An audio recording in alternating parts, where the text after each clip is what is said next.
আর সৈয়দনা আদম আলাইহিস সালামের পায়ের ছাপ আছে অ্যাডামস পিকে, শ্রীলঙ্কার ওই পাহাড়ে। তো যেদিন আদম আলাইহিস সালামকে আল্লাহ ওখানে পাঠিয়ে দিয়েছিলেন, ওই দিনটা ছিল জুমার দিন। জুমার দিনে আল্লাহ তাআলা সৈয়দনা আদম আলাইহিস সালামকে তৈরি করেছে। সুবহানাল্লাহ। বিশ্বনবী বলেন, লাম্মা খালাকাল্লাহু আদামা ওয়া কানা তুলুহু 60 যিরাআন। আল্লাহ তাআলা যখন আদম আলাইহিস সালামকে তৈরি করলেন, 60 হাত লম্বা করে তৈরি করলেন। সুবহানাল্লাহ। আর আমরাও যারা জান্নাতে ঢুকবো, আমাদের আকৃতি থাকবে 60 হাত লম্বা। মজা করে সুবহানাল্লাহ পড়তে পারলেন না? আল্লাহ সৈয়দনা আদমকে তৈরি করলেন এই জুমার দিনে। আবার সৈয়দনা আদম আলাইহিস সালামকে পৃথিবীর বুকে তিনি পাঠিয়ে দিয়েছিলেন এই জুমার দিনে। সুবহানাল্লাহ। কুল নাহবিতু মিনহা জামিআ, ও Adam, go down with your wife, তোমার স্ত্রী হাওয়াকে নিয়ে পৃথিবীতে নামো। সৈয়দনা আদম আলাইহিস সালামকে আল্লাহ তাআলা পাঠিয়েছিলেন শ্রীলঙ্কার একটা পাহাড়ে, অ্যাডামস পিক। ওখানে ঐতিহাসিকভাবে প্রমাণিত, এটা হাদিসে নেই, কুতুবুত তারিখে এসেছে। শ্রীলঙ্কায় একটা পাহাড় আছে, কলম্বো থেকে অনেক দূর। ওই পাহাড়ের চূড়ায় সৈয়দনা আদম আলাইহিস সালামের ফুটপ্রিন্ট আছে। ফুটপ্রিন্ট মানে পায়ের ছাপ। সুবহানাল্লাহ পড়ো। সুবহানাল্লাহ। এটারে বলে ফিঙ্গারপ্রিন্ট। এটার কি বলে? ফিঙ্গারপ্রিন্ট। পায়ের গুলারে ফিটপ্রিন্ট।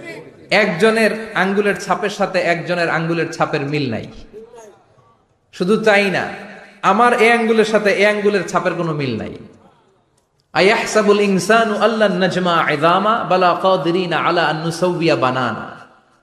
আল্লাহ বলেন, গোলাম, তুমি মনে করেছো তোমার হাড্ডি গুড্ডি পচে যাবে, তোমাকে আমি একত্রিত করে আবার বানাতে পারবো না? বানানো তো অনেক দূরের কথা, আমি তো তোমার আঙ্গুলের ছাপগুলো সংরক্ষণ করে রেখেছি। চিল্লায় পড়েন আল্লাহু আকবার। 1880 সালে স্যার ফ্রান্সিস গালটন নামে একজন বিজ্ঞানী, তিনি আবিষ্কার করেছেন যে আমাদের আঙ্গুলের ছাপগুলো আলাদা, ফিঙ্গারপ্রিন্ট আলাদা। এই 10টা আঙ্গুলের একটার সাথে আরেকটার কোনো মিল নাই। এই পৃথিবীতে যদি 600 কোটি মানুষ হয়, তাহলে 6000 কোটি আঙ্গুল, একটা আঙ্গুলের সাথে আরেকটা আঙ্গুলের ছাপের মিল আছে? যারা সিগনেচার দিতে পারে না, এরা কি দেয়? টিপসই দেয়। সুবহানাল্লাহ কোন? সুবহানাল্লাহ। কি ম্যাজিক আল্লাহ আঙ্গুলে রেখে দিয়েছে, একটা আঙ্গুলের ছাপের সাথে আরেকটা আঙ্গুলের ছাপের মিল নাই। এখন এই বায়োমেট্রিক অথেন্টিকেশনের জন্য অনেক জায়গায় দিতে হয়। ইমিগ্রেশন পাস করবেন, গিভ ইউর ফিঙ্গারপ্রিন্ট।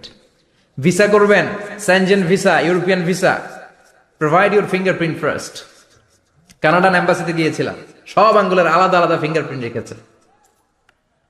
এখন এটা অথেন্টিকেশনের জন্য সিকিউরিটি পারপাস খুব গুরুত্বপূর্ণ। কিন্তু 1500 বছর আগে, 1880 মানে কি 200 বছর তো না, 200 বছর আগে বিজ্ঞানীরা আবিষ্কার করলো। 1500 বছর আগে সূরাতুল কিয়ামার ভিতরে ফিঙ্গারপ্রিন্টের কথা বলেছে কে? আল্লাহ। আর পায়েরটারে বলে ফুটপ্রিন্ট। এটা প্রাণীদের ক্ষেত্রে প্রযোজ্য, কারণ প্রাণীদের আঙ্গুল নাই, আছে? ওদের আছে পা। বাঘের কয় পা? কথা কয় না, 4 পা। আচ্ছা, বাঘের হাত কয়টা? হাত নাই, ওদের পা।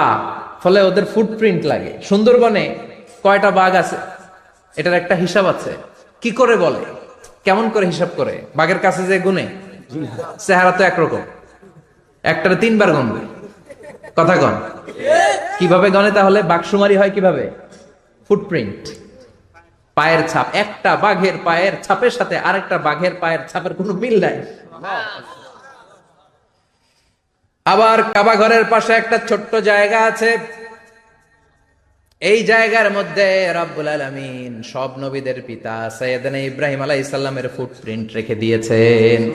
ওয়াত্তাখিযু মিম মাকামি ইব্রাহিম মুসাল্লা, সাইয়েদনা ইব্রাহিমের দাঁড়ানোর জায়গায় তোমরা নামাজের জায়গা করে নাও। আল্লাহু আকবার। সাইয়েদনা ইব্রাহিম আলাইহিস সালামের পায়ের ছাপ আছে কিন্তু মাকাম ইব্রাহিম। আর সৈয়দনা আদম আলাইহিস সালামের পায়ের ছাপ আছে অ্যাডামস পিকে, শ্রীলঙ্কার ওই পাহাড়ে। তো যেদিন আদম আলাইহিস সালামকে আল্লাহ ওখানে পাঠিয়ে দিয়েছিলেন, ওই দিনটা ছিল জুমার দিন। সুবহানাল্লাহ নাই? সুবহানাল্লাহ বাড়িতে যায় বলেন, চিল্লায় পড়েন আল্লাহু আকবার। এরপরে সৈয়দনা আদমকে পাঠানো হলো শ্রীলঙ্কায়। সাইয়্যিদাতুনা হাওয়া আলাইহাস সালামকে পাঠিয়ে দেয়া হলো সৌদি আরবের জেদ্দা শহরে। আরবিতে জেদ্দা বা জাদ্দা মানে দাদি। হাওয়া আলাইহাস সালাম আমাদের সবার দাদি, ঠিক কিনা? ওনার নামে এই শহরের নাম। বছরের পর বছর সাইয়েদনা আদম আলাইহিস সালাম এবং হাওয়া আলাইহিস সালাম আল্লাহর কাছে ক্ষমা চাইলেন, আল্লাহ, ভুল করে নিষিদ্ধ গাছের ফল খেয়েছি, তুমি মাফ করে দাও। আল্লাহ বললেন, আদম, কয়েকটা কালিমা শিখিয়ে দেব, এই কালিমাগুলো পড়ে আমার কাছে দোয়া করো, আমি কবুল করে নিব। আল্লাহু আকবার। আল্লাহ শিখিয়ে দিলেন আর বললেন আদম পড়া রাব্বানা যালামনা আনফুসানা ওয়া ইল্লাম তাগফির লানা ওয়া তারহামনা লানাকুনান্না মিনাল খাসিরিন। ও আল্লাহ, জুলুম করেছি নাফসের উপর, ভুল করেছি, অন্যায় করেছি, আপনি যদি ক্ষমা না করে দেন আমরা শেষ হয়ে যাব, আমরা হালাক হয়ে যাব, ক্ষতিগ্রস্তদের মধ্যে শামিল হয়ে যাব। ঠিক কিনা? আল্লাহ সাইয়েদনা আদম আলাইহিস সালামের তওবা কবুল করলেন। উনার কাজ হচ্ছে তওবা কবুল করা, আমাদের কাজ গুনাহ করা, শয়তানের কাজ ওয়াসওয়াসা দেওয়া, আল্লাহর কাজ খালি মাফ করা। সুবহানাল্লাহ। সুবহানাল্লাহ পড়বেন না? তাকাব্বালাল্লাহু তাওবাতা আদম ফি ইয়াউমিল জুমআহ। আল্লাহ যেদিন আদম আলাইহিস সালামের তাওবা যে কবুল করছেন, ঘোষণা দিয়েছেন, এই ঘোষণাটা ছিল জুমার দিনের ঘোষণা। আবার সাইয়েদনা আদমকে যেদিন রূহ কবজ করে আবার নিয়ে যাওয়া হয়, ওই দিনটাও ছিল জুমার দিন। পড়েন সুবহানাল্লাহ।